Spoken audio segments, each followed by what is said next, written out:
Captain Jake Morrison stood in the docking bay of Nexus Prime, staring at the massive alien space station that stretched beyond what his eyes could see. The metal walls curved away in impossible directions, and strange lights pulsed in patterns. He did not understand. He had trained for this moment his entire life, but nothing could have prepared him for the reality of standing inside a structure built by beings from other worlds. Ambassador Lisa Stone walked beside him, her diplomatic bag clutched tightly in her hand. She wore the formal blue uniform of Earth's diplomatic corps, and her face showed the calm expression she had practiced for months. But Jake could see the tension in her shoulders. They both knew how important this meeting was for humanity. "Remember," Lisa said quietly as they walked down the long corridor, "we represent all of Earth today. Every human who has ever lived has led to this moment." Jake nodded. His own uniform felt heavy on his shoulders, weighted down by the responsibility he carried. The patches on his sleeve showed the flags of every nation on Earth, united for the first time in human history. Behind them walked a small team of scientists and military advisors, all hand-picked for this first contact with the galactic community. The corridor opened into a vast chamber that took Jake's breath away. The ceiling disappeared into darkness. Above them and the walls were lined with viewing platforms that stretched up like the seats of an ancient coliseum. But instead of humans, the platforms held beings that Jake had only seen in classified reports and scientific drawings.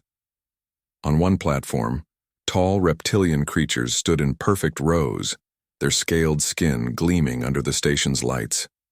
Their eyes were cold and calculating, and they watched the human delegation with obvious disdain. These were the Sorians, the military power of the Galactic Council. Across from them, insect-like beings buzzed and clicked to each other in rapid conversation. Their forearms moved constantly, and their compound eyes reflected the light like jewels. The Zephyrians were known throughout the galaxy for their engineering skills and their hive-mind culture. In the center of the chamber, floating beings made of what looked like living crystal pulsed with internal light. The colors shifted from blue to red to purple as they communicated through light patterns. The ethereals were the oldest known species in the galaxy, and their technology was beyond human understanding. Jake counted 12 different species in total, each representing a civilization that had achieved faster than light travel centuries before Earth had even developed radio. Some looked almost human, while others were so alien that Jake struggled to understand how they could exist at all. At the center of the chamber, a raised platform held a single chair carved from black stone. The being who sat there was clearly the leader of this assembly. Counselor Vexithara was a Sorian, but larger than the others of his species. His scales were darker, almost black, and his eyes held the wisdom and cruelty that came with centuries of life. "So," Vexithara's voice echoed through the chamber, speaking in perfect English that somehow sounded mocking, "the children from the third planet of Sol have finally learned to leave their cradle. How amusing." Lisa stepped forward, her diplomatic training taking over. "Honored Counselor, we come before you as representatives of humanity, seeking membership in the galactic community. We bring greetings from Earth and hope for peaceful cooperation between our species." The sound that filled the chamber was like nothing Jake had ever heard. It was laughter, but not human laughter.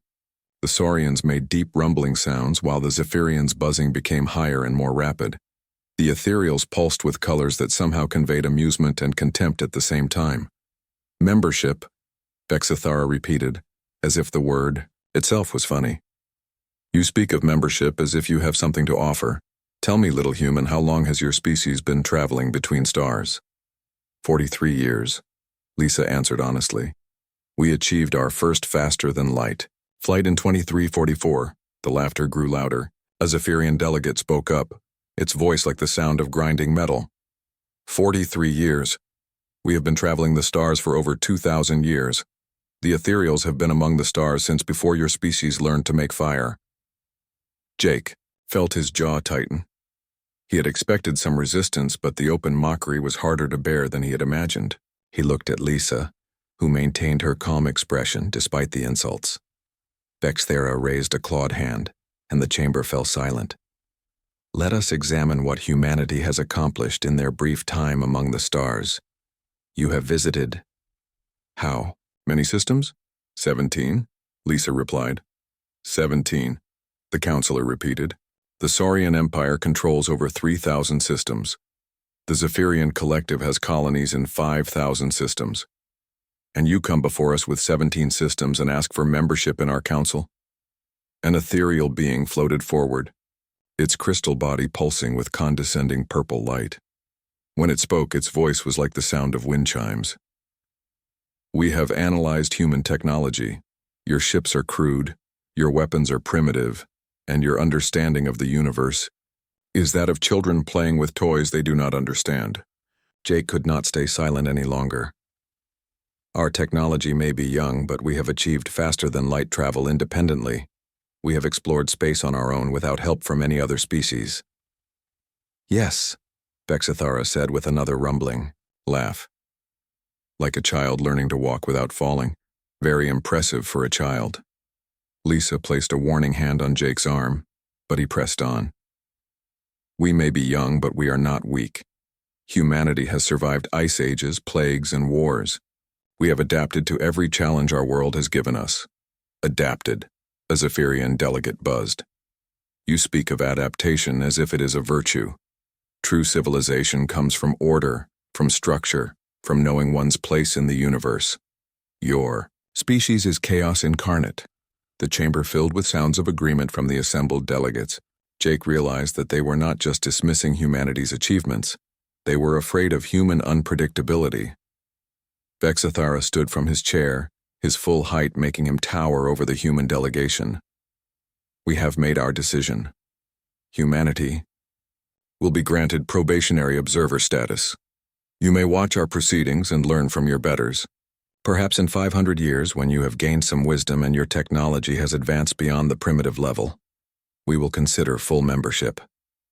Probationary observer status? Lisa's diplomatic mask finally cracked. You mean we can watch but not participate? Exactly, Bexathara replied. Consider it a kindness.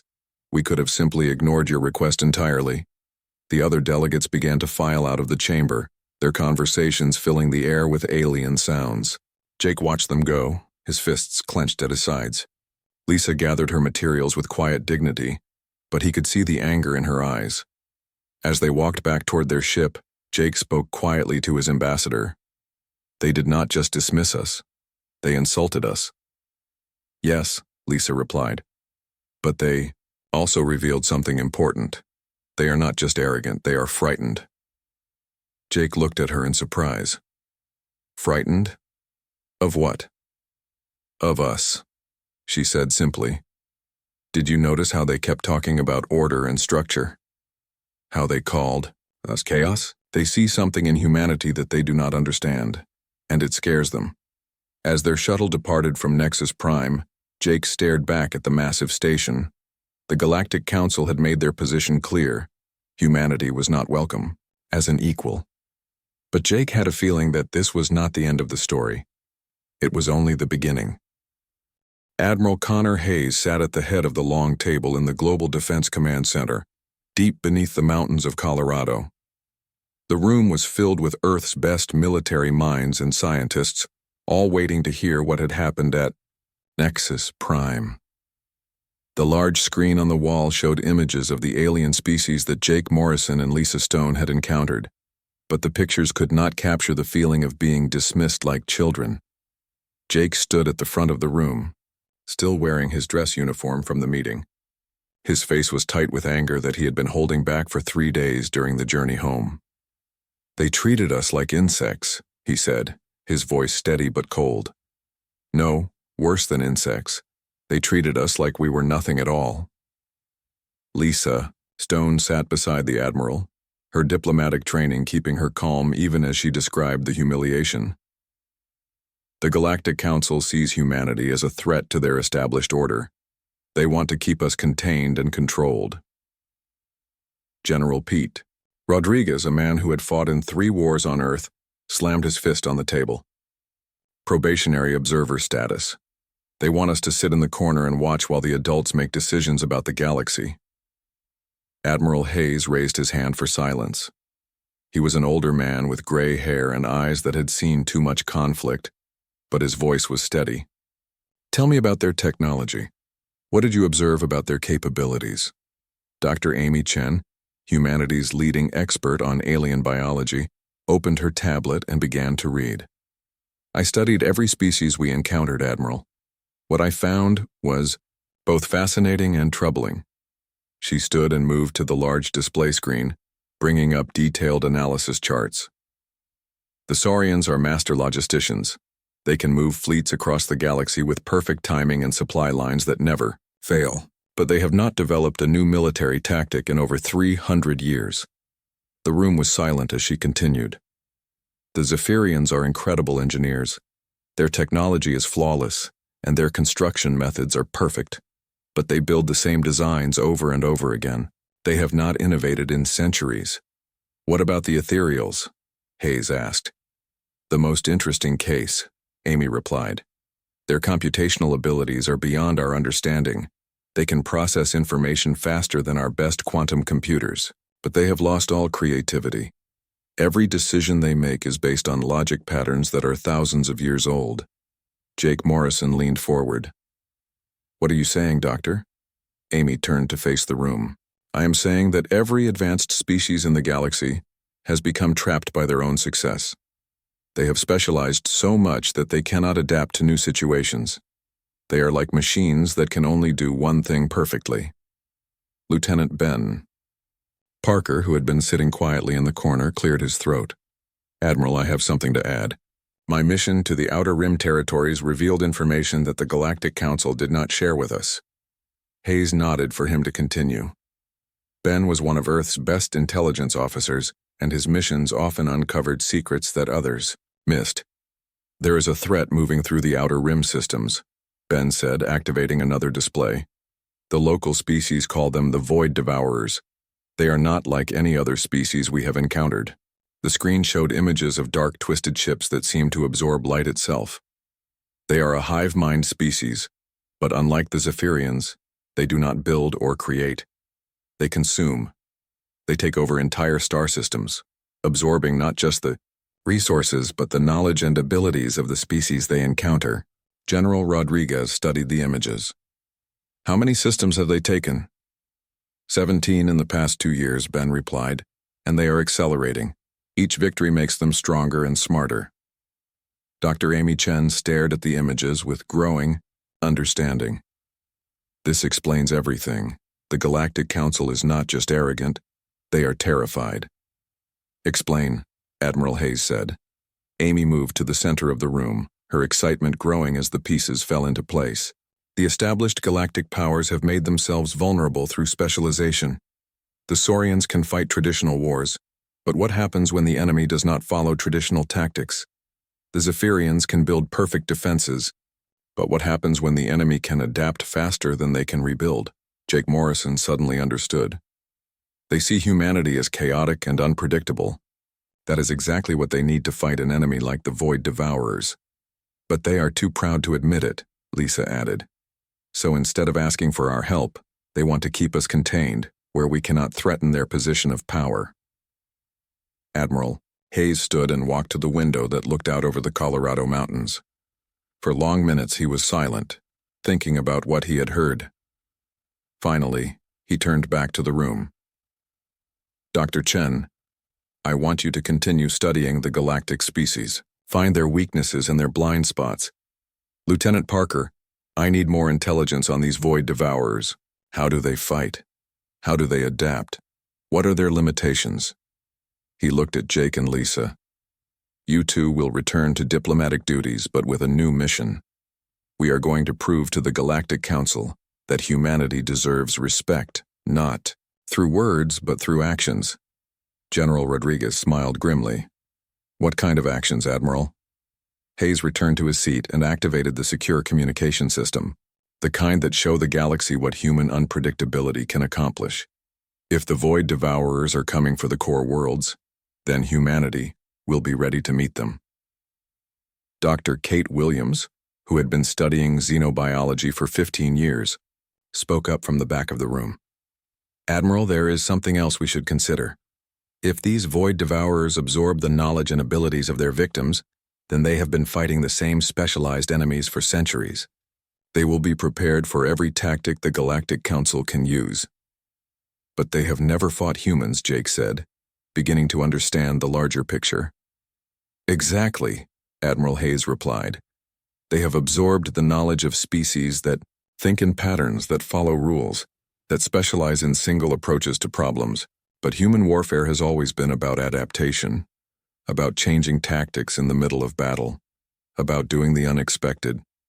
Lisa Stone looked around the room at the assembled officers and scientists. You are talking about going to war with an enemy that has defeated every other species in the galaxy, an enemy that gets stronger with every victory. I am talking about showing the galaxy what humanity can do when we are not sitting in the corner watching the adults, Hayes replied. The Galactic Council wants us to be observers. Fine, we will observe. But we will also prepare. Commander Ryan Foster, who had been silent throughout the meeting, finally spoke. Admiral, my fleet is ready for deployment. We have been training for deep space operations, and my crews are eager to test themselves against a real enemy. Good, Hayes said. But remember, we are not just fighting for humanity. We are fighting to prove that the galaxy needs us, not the other way around. Ben Parker looked at the images of the Void Devourer ship still displayed on the screen. How long do we have before they reach the core worlds? Amy Chen ran calculations on her tablet. Based on their current rate of advancement and the pattern of systems they have consumed, I estimate 18 months before they begin threatening the major galactic powers. Admiral Hayes nodded slowly. 18 months to prepare. 18 months to prove that humanity belongs in the galactic community as equals, not as observers. He looked around the room at the faces of Earth's defenders. The Galactic Council dismissed us as primitive children. They are about to learn that sometimes the galaxy needs a little primitive chaos to survive. As the meeting ended, and the officers filed out to begin their preparations, Jake Morrison remained behind with Admiral Hayes. Do you really think we can succeed where the entire Galactic Council has failed? Hayes looked out the window again at the mountains that had protected this facility for decades. Jake, humanity has survived ice ages, asteroid impacts, plagues, and wars that should have destroyed us. We have thrived on a planet that has tried to kill us in every way possible. The galaxy is about to learn what that kind of survival experience produces. And what is that? Jake asked. Admiral Hayes smiled for the first time since the meeting began. The most dangerous species the universe has ever seen, not because we are the strongest or the smartest, but because we never give up and we never fight the same way twice. The emergency signals began flooding Galactic Council communication networks at 0347 Galactic Standard Time. Counselor Vexus Thara stood in the command center of Nexus Prime, watching as star maps turned red one by one. Each red dot represented a system that had gone completely silent. Report, he commanded, his reptilian voice echoing through the chamber. A Zephyrian technician's forearms moved rapidly across multiple control panels. 3 Zephyrian colonies in the Andoric sector have ceased all communication. No distress, signals, no evacuation reports, complete silence. Vexithara's scales darkened with concern. The Zephyrian colonies were some of the most heavily defended in the galaxy. Their engineering was perfect, their defenses unbreakable, or so they had believed. Another technician, this one an ethereal whose crystal body pulsed with urgent orange, light floated forward. Counselor, we have lost contact with Sorian Battlefleet 7, 12 dreadnoughts and their support vessels. They were investigating the disturbances in the outer rim. An entire battle fleet? Vexithara could not hide his shock. Sorian military doctrine was flawless. Their ships were the most powerful in the galaxy. How could an entire fleet simply disappear? The truth became clear when the first survivor ships began arriving at council stations. The crews were broken, traumatized beings who spoke of nightmares made real. Ships that seemed to eat light itself. Enemies that adapted to every weapon, every tactic, every defense. Captain Zektar of the Sorian Navy stood before the emergency council session, his usually perfect posture broken by exhaustion and fear. They knew everything we were going to do before we did it. Every formation we used, every weapon we fired, they had already seen it all. They consumed our tactics and turned them against us. A Zephyrian engineer, her compound eyes dim with despair, added her voice to the testimony. Our defensive networks were perfect. No known weapon could breach them. But these creatures did not use known weapons. They used our own technology against us, corrupted and twisted into forms we could not defend against. The emergency session continued for hours as reports poured in from across the outer rim. The Void Devourers were not just advancing toward the core worlds, they were accelerating. Each victory made them stronger. Each conquered species added to their knowledge. Vexithara reluctantly activated the long-range communication system. The face that appeared on the screen was one he had hoped never to see again. Admiral Connor, Hayes of Earth, Counselor, Hayes said, his voice politely neutral. We received your emergency broadcast. It seems the galaxy is facing some difficulties. This is not the time for human sarcasm, Vexithara snapped. We are ordering all minor species to evacuate to the galactic south while the real powers handle this crisis. Hayes leaned back in his chair, a slight smile playing at the corners of his mouth. The real powers? The same ones whose perfect fleets are disappearing without a trace? Before Vexithara could respond, the communication screen split to show another familiar face. Commodore Jake Morrison, now wearing the uniform of Deep Space Command, appeared alongside the Admiral. With respect, Counselor, Jake said, you might want to reconsider your assessment of who the real powers are in this situation. Vexithara's scales flushed with anger. You dare suggest that your primitive species could succeed where the combined might of the Galactic Council has failed?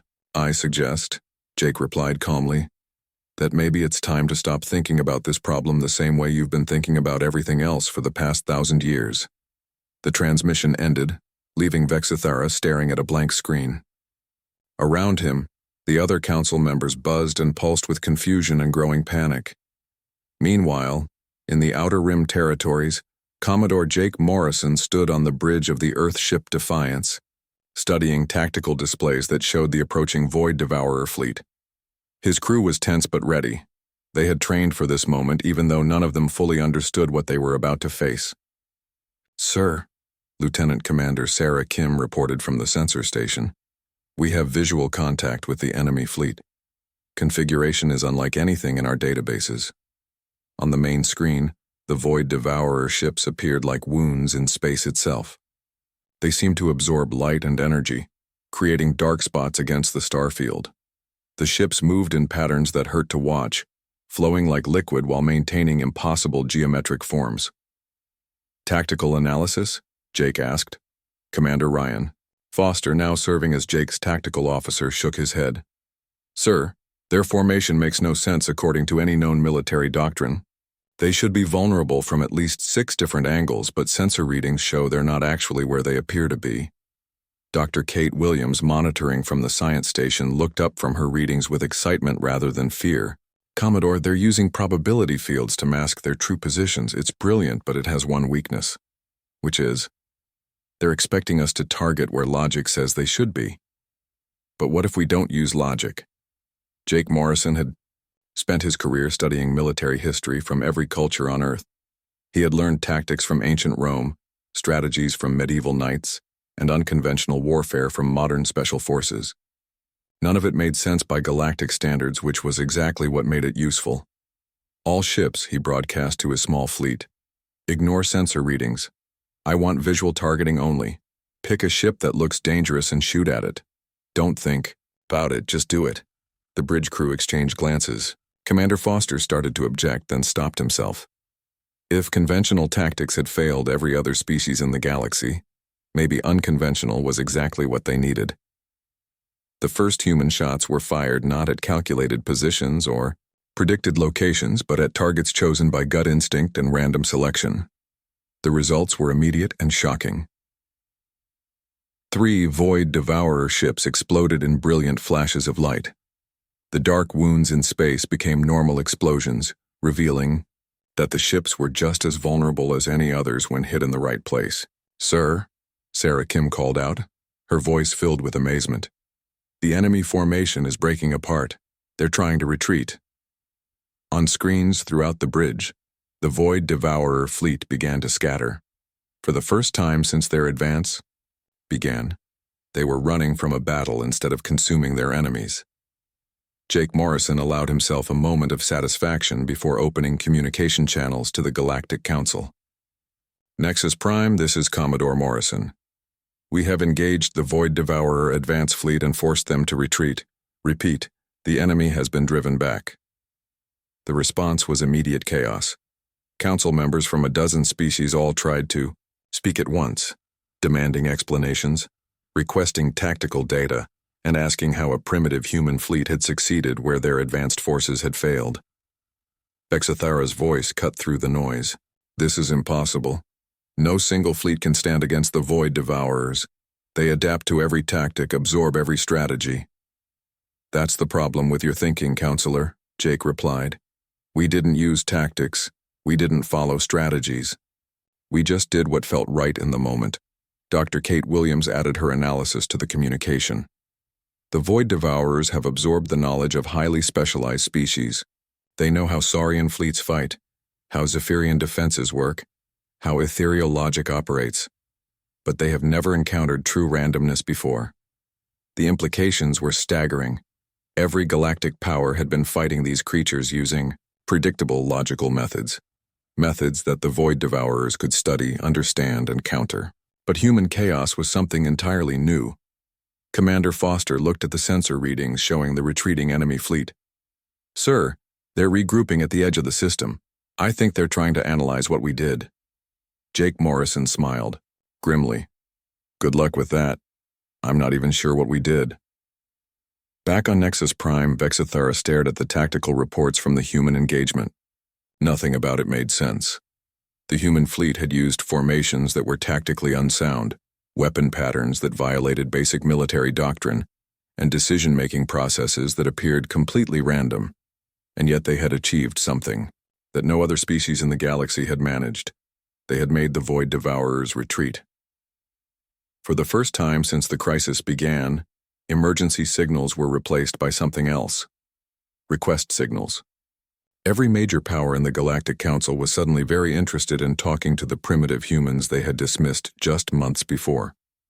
The proud Saurians needed tactical advice. The superior Zephyrians required engineering consultation. Even the ancient Ethereals wanted to understand human decision-making processes. Vexthara activated his personal communication system and sent a direct message to Earth. The words were the hardest he had ever spoken, but necessity demanded honesty. "Admiral Hayes, this is Counselor Vexthara. The Galactic Council formally requests human assistance in dealing with the Void Devourer threat.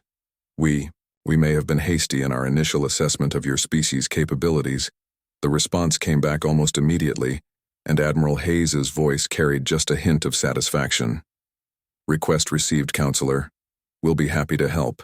After all, that's what members of the galactic community do for each other."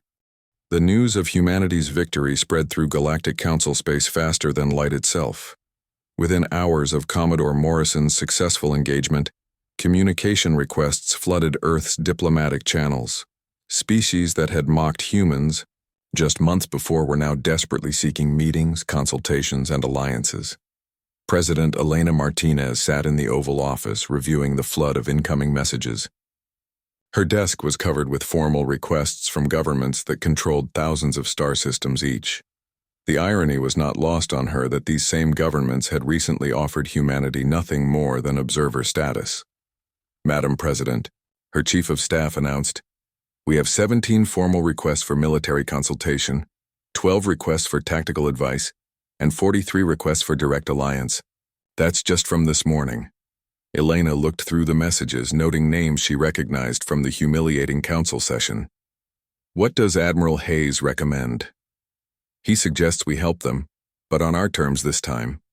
Elena smiled. "Schedule a cabinet meeting. It's time to show the galaxy what human cooperation looks like when we're treated as equals." 3 days later, Operation Wildcard was officially authorized. Commodore Jake Morrison found himself promoted again, this time to Admiral, and placed in command of humanity's first major galactic military operation. The responsibility was enormous, but so was the opportunity. Admiral Morrison stood in the war room aboard the new Earth flagship Resilience, studying holographic displays that showed Void Devourer movements throughout the galaxy. The enemy had regrouped after their first encounter with humans and were advancing on multiple fronts. Admiral, Colonel Danny Wright said, approaching the central display. Wright was a tactical genius who had revolutionized Earth's military doctrine, but his methods were considered insane by traditional standards. I've been analyzing the enemy's new patterns. They're trying to adapt to what we did in the first engagement. Jake studied the data. What do you mean?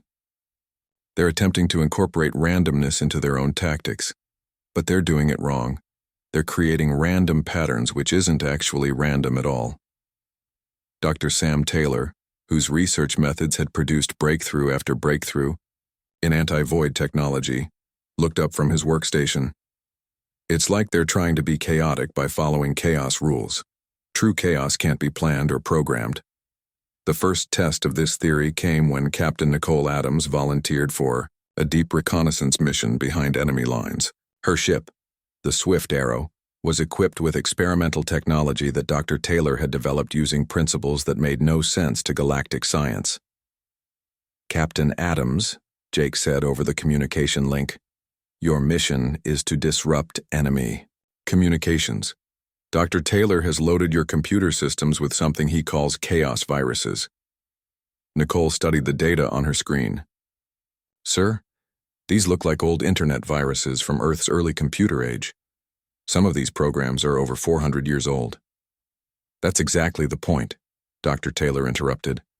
The Void Devourers have absorbed the cybersecurity knowledge of every advanced species in the galaxy, but none of those species ever had to deal with primitive Earth computer viruses.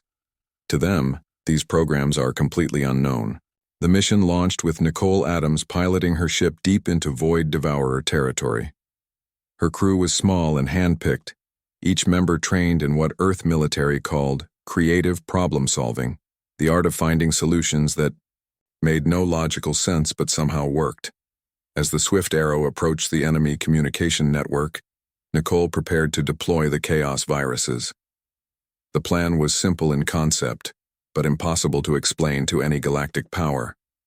Instead of trying to break through advanced alien security, they would attack using methods that were so primitive and outdated that the enemy's sophisticated defenses wouldn't even recognize them as threats.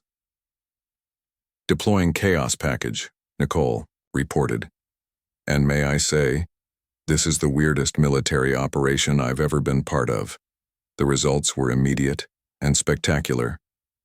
Void Devourer ships throughout the sector began behaving erratically. Their perfect formations broke apart as ships received conflicting orders. Communication networks that had operated flawlessly for centuries suddenly filled with digital noise and corrupted data.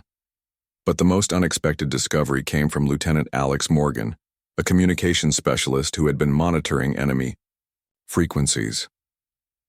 Captain, he called out excitedly, you need to hear this. Alex had been playing music through the ship's speakers while working, a habit that would have horrified any proper military officer from the galactic powers. The music was jazz full of improvisation and unexpected changes. The enemy communication patterns are being disrupted by the music, Alex explained. Specifically by the improvisational elements. Their hive mind communication relies on predictable frequency patterns, but jazz improvisation creates interference they can't filter out. Nicole stared at him. Are you telling me that human music is a weapon against the Void Devourers? Not all human music, Alex replied, adjusting his equipment. Classical music doesn't affect them much, it's too structured. But jazz, blues, and especially improvised pieces create frequency patterns that scramble their communications. The Swift Arrow returned to human space with intelligence that changed everything. Not only could humans fight the Void Devourers effectively, but human culture itself was a weapon that the enemy couldn't understand or counter. Admiral Morrison immediately ordered all human ships to be equipped with what became known as chaos broadcasting, random combinations of jazz music, outdated computer viruses, and tactical decisions made by coin flip and dice roll. The results were devastating to the Void Devourers and incomprehensible to the galactic powers. Human fleets began winning engagement after engagement, not through superior firepower or advanced technology, but through pure unpredictability. A Sorian general, observing a human battle from his command ship, sent a confused report to his superiors. The humans appear to have no tactical doctrine whatsoever. Their fleet movements make no sense. Their targeting priorities are random. Their command decisions seem to be made by gambling, and yet they are defeating an enemy that destroyed our finest battle groups. Meanwhile, Zephyrian engineers struggled to understand human technology modifications. They have attached what appears to be a musical instrument to their weapon systems, one report stated. When activated, it disrupts enemy shields through harmonic frequencies that should not be possible to generate with their primitive equipment, the R. Ethereals were perhaps the most frustrated of all. Their computational abilities allowed them to process vast amounts of tactical data, but human tactics generated no useful data to process. Attempting to predict human battle plans is like trying to calculate the exact moment of rainfall, one ethereal analyst reported. The variables are infinite and ultimately meaningless. As human victories mounted, requests for alliance and cooperation poured in from across the galaxy.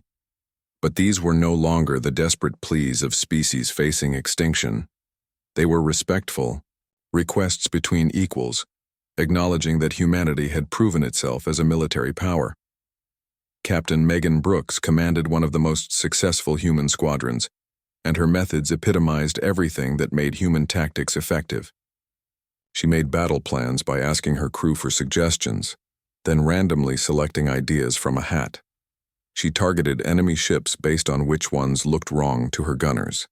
She changed course in the middle of battles for no reason other than that it felt like the right thing to do. Her success rate was perfect. Every engagement ended with enemy retreat or destruction, and she had never lost a ship under her command. When asked to explain her methods to a joint Galactic Military Council, Megan could only shrug. "I don't really have methods, we just do what seems right at the time. If you think too hard about it, it stops working." The galactic representatives left the meeting more confused than when they arrived, but they could not argue with results. Human fleets were winning battles throughout the galaxy, and the Void Devourer advance had not just been stopped, it was being pushed back. Admiral Morrison received regular reports from Colonel Wright about the broader strategic situation. "Sir, the enemy is in full retreat on 7 fronts. They seem unable to adapt to our constantly changing tactics."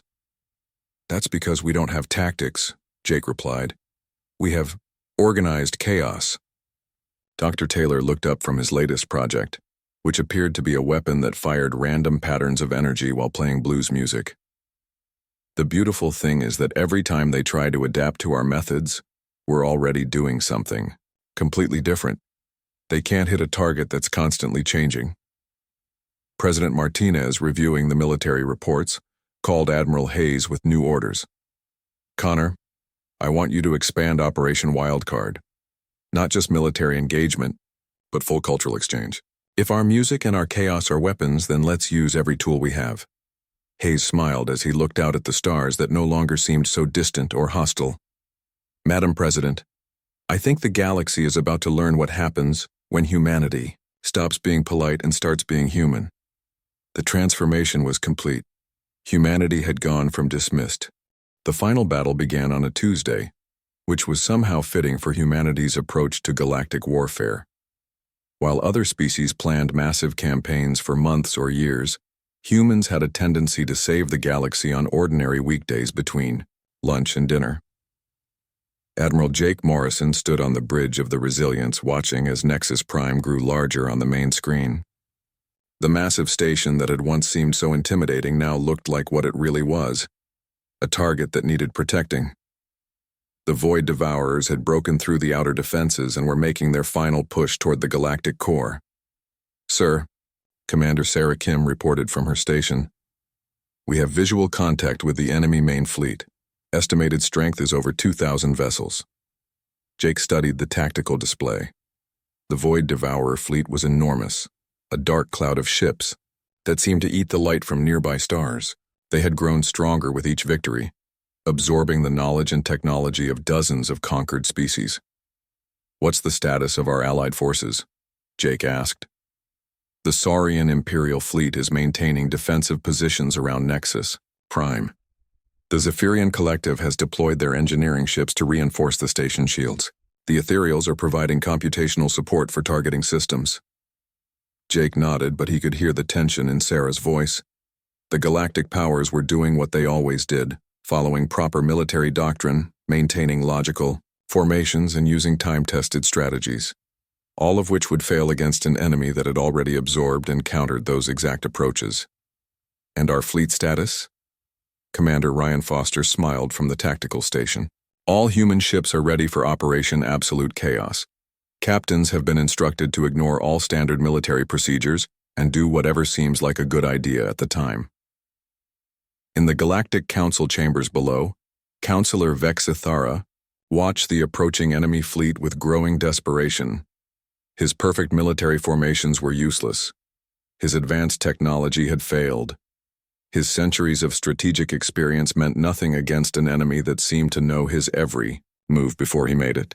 "Open a channel to Admiral Morrison," he commanded.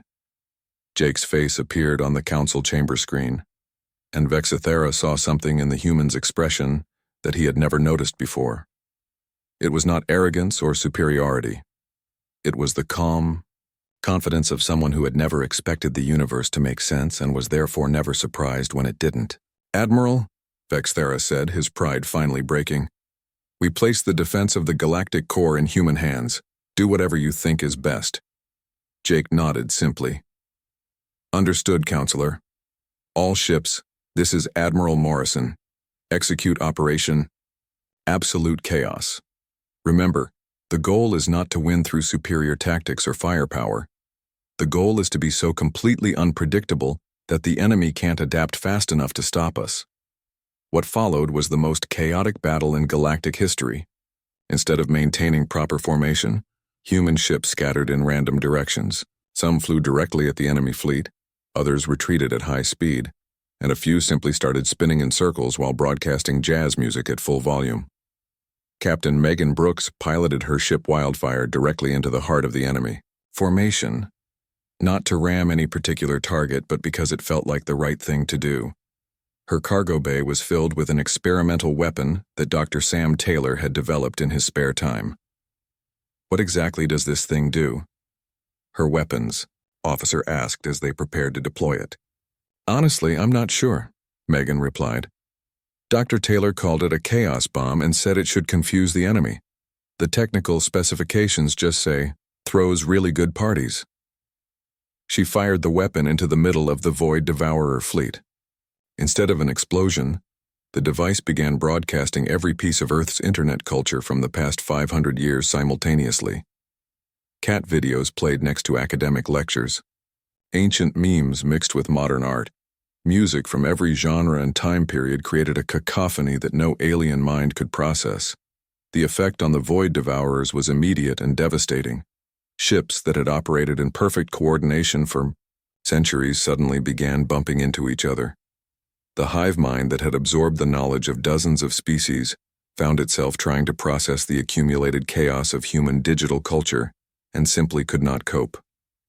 Meanwhile, Lieutenant Alex Morgan had made a discovery that changed the entire battle.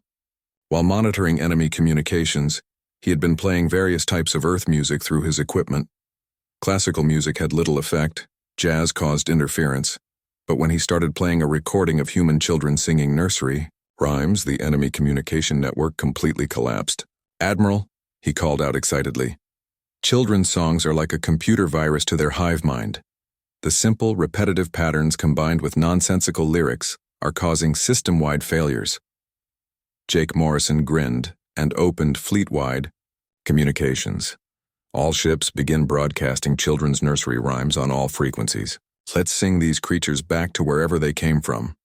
The strangest weapon in galactic history was deployed as human ships throughout the fleet began broadcasting "Twinkle, Twinkle, Little Star," "Row, row, row your boat," and hundreds of other songs that human children had sung for generations. The Void Devourers, who had successfully adapted to every form of advanced warfare in the galaxy, were utterly defeated by music designed to help toddlers fall asleep. Captain Nicole, Adams watched her sensors as enemy ships began to retreat, but this was not an organized withdrawal. The Void Devourers were fleeing in panic, their perfect formations broken, their hive mind communication shattered by the simple chaos of human nursery rhymes. "Sir," she reported to Admiral Morrison, "the enemy fleet is in full retreat. They're not regrouping or attempting to adapt, they're just running." Jake nodded with satisfaction. "Maintain pursuit until they reach the galactic rim, then let them go. I think they've learned their lesson about underestimating humanity." The battle that had threatened to destroy galactic civilization ended not with a massive explosion or heroic sacrifice, but with confusion. The Void Devourers, faced with truly chaotic opposition for the first time in their existence, simply retreated beyond the galactic rim and were never seen again. In the aftermath, the Galactic Council chambers underwent their first major renovation in over 1,000 years. When the sessions resumed, humanity no longer sat in observer sections or probationary seats. A new chair had been installed at the center of the chamber, equal in height and prominence to that of Counselor Vexithera. Ambassador Lisa Stone took her place in that chair, representing not a primitive species seeking acceptance, but a galactic power whose unique abilities had saved civilization itself. Around her, representatives from a dozen species competed for human attention and alliance. The Sorians requested human advisors for their military academies. The Zephyrians wanted to learn human engineering techniques that seemed to violate several laws of physics. Even the ancient ethereals asked for lessons in creative thinking and problem-solving. The Council recognizes Ambassador Stone of the Human Federation, Vexthara announced, his tone completely different from their first meeting. Where once there had been condescension, there was now genuine respect. Lisa stood and addressed the assembly. "Fellow members of the Galactic Council, I want to thank you for the opportunity to serve alongside such distinguished civilizations. As we move forward together, I hope we can all learn from each other's strengths." She paused and looked around the chamber at beings who had once dismissed humanity as primitive children. "And I want you all to know that humanity is still the same species we were a year ago. We still make decisions that don't make logical sense. We still change our minds for no apparent reason. We still solve serious problems with silly solutions." The assembled representatives listened intently, no longer seeing these traits as weaknesses to be mocked. "The difference," Lisa continued, "is that now you understand why those qualities are valuable. Sometimes the galaxy needs a little chaos to survive." Admiral Jake Morrison watched the session from the observation deck, no longer an outsider looking in, but a respected member of the galactic community. Beside him stood Admiral Hayes, who had flown in for the historic session. "Think they'll ever underestimate humanity again?" Jake asked. Hayes looked out at the stars that no longer seemed distant or hostile, but like a neighborhood where humanity had finally found its place. "Jake, after today, I think the galaxy is more likely to overestimate us. And honestly, that might be even more fun." As the session continued and humanity took its place as a full member of galactic civilization, one thing was certain: the universe would never be boring again. The species that had survived ice ages and world wars by never giving up and never fighting the same way twice had brought those same qualities to the stars. The Galactic Council had dismissed humanity as chaotic and primitive. They had been right about the chaos. They had just been wrong about thinking it was a bad thing. The galaxy was about to become a much more interesting place.